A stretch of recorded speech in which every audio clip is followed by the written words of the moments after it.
പ്രസാദം.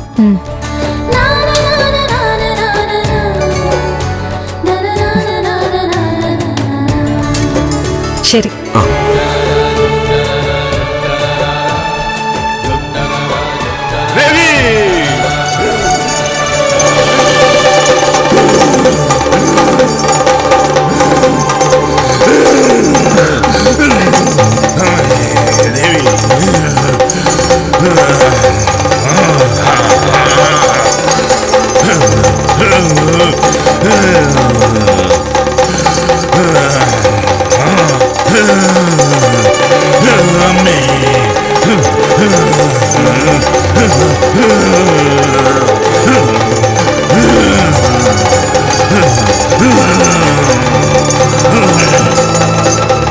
മഹാലക്ഷ്മിയോട് ഭഗവാനെ തന്നെ ചോദിച്ചിരിക്കുകയല്ലേ?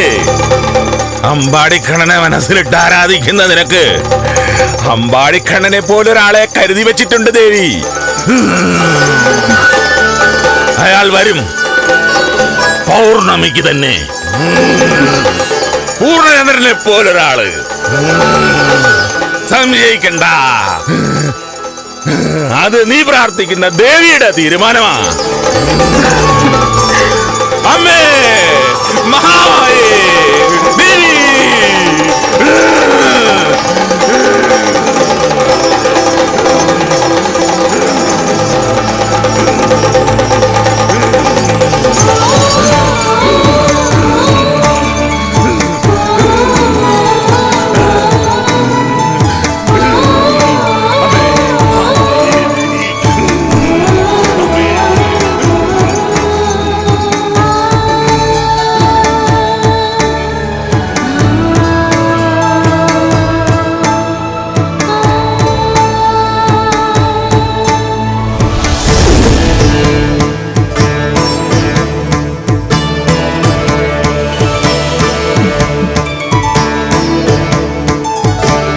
വെളിച്ചപ്പാട് മാത്രല്ല മോളെ, നമ്മുടെ കുടുംബ ജോത്സ്യനെ കഴിഞ്ഞ ദിവസം കണ്ടപ്പോഴും പറഞ്ഞിരുന്നു, സാക്ഷാൽ ഭഗവാനെ പോലെ ഒരാൾ മോളെ തേടി വരൂന്ന്. സാക്ഷാൽ അമ്പാടിക്കണ്ണനെ പോലെ ഒരാള്.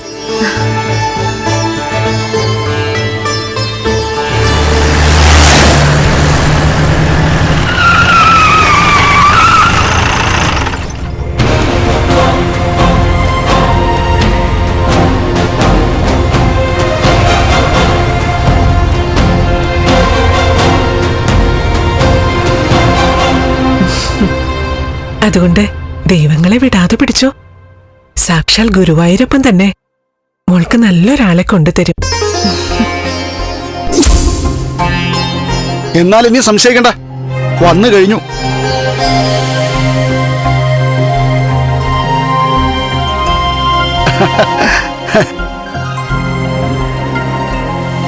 കമലേശ്വരം തറവാടെന്ന് കേട്ടിട്ടുണ്ടോ മോഹിനി? ഇല്ല. എന്നാൽ ഇന്നു മുതൽ കേട്ടോ. കോടീശ്വരന്മാരാ, നല്ല പാരമ്പര്യമുള്ളവരാ, ഇഷ്ടം പോലെ സ്വത്ത്, കണ്ടമാനം ബിസിനസ്. കാട്ടൂര് ഗ്രാമത്തിലെ ഏറ്റവും വലിയ പണക്കാരാ ഈ കമലേശ്വരം തറവാട്ടുകാര്. ആ വീട്ടിലെ മൂത്ത പയ്യനും ഇളയ പയ്യനും നാളെ ഇവിടെ എന്റെ മക്കളെ പെണ്ണ് കാണാൻ വരുന്നുണ്ട്. അത്രയും വലിയൊരു കുടുംബത്തിൽ നിന്ന് പെണ്ണെടുക്കാൻ പയ്യന്മാര് വരുന്നുണ്ടെന്നാ.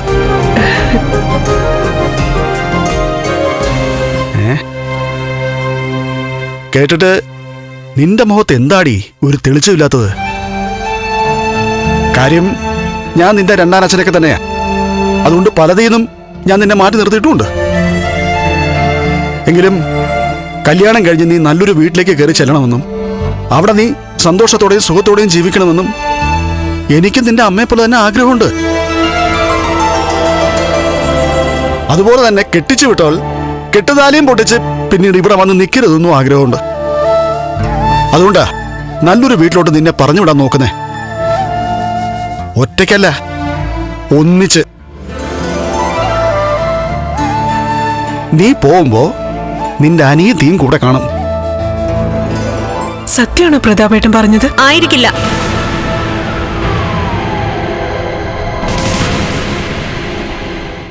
വീട്ടിലെ വിളക്ക് എല്ലാ ദിവസവും രാത്രി 8:30 ഫ്ലവേഴ്സിൽ. മഹാലക്ഷ്മി എല്ലാ ദിവസവും രാത്രി 9 മണിക്ക് ഫ്ലവേഴ്സിൽ.